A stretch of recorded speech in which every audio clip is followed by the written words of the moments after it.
Құрметті қазақ елі, қадірменді отандастар, баршаларыңызды ұлы мерекеміз, тәуелсіздігіміздің 30 жылдығымен шын жүректен құттықтаймын. Еліміз аман, жұртымыз тыныш болсын. Ата-бабаларымыз ежелден осы тәуелсіздікті аңсап келді. Ал сол тәуелсіздіктің куәсі болған біздер оның жемісін көрген бақыттымыз. Тәуелсіздік жылдарында өте көптеген жетістіктер болды.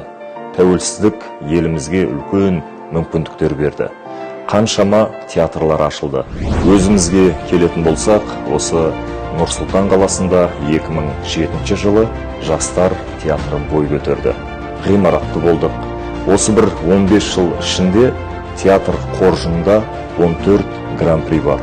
Бұл енді республикалық, сондай-ақ халықаралық үлкен фестивальдерден, додалардан топ жардық. Егерде ол қойылымдарымызға тоқталып кететін болсақ, бас жүлдені жеңіп алып, 100-ден жүйрік, 1000-нан тұлпар атанған бұл Меккеге қарай ұзақ жол қойылымы, ревизор спектаклі, Асауға тұсау, Шыңғыс хан, Моцарт, Жібек, ғасырдан да ұзақ, ғайыптағы мәңгілік махаббат сазы және тағысын тағы.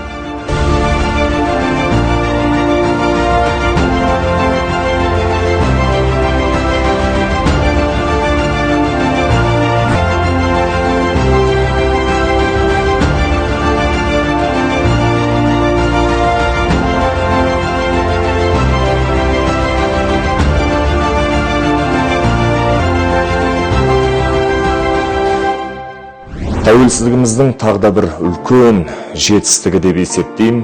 Бұл сонау Алатаудың бөктерінен Сарыарқаға елорданың ауысуы.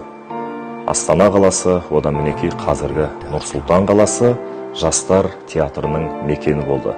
Осы қалаға қаншама жастар келіп, оның ішінде өзімде арман қуып, театр ашамыз деп, ол арманымыз орындалып, театр ашылды.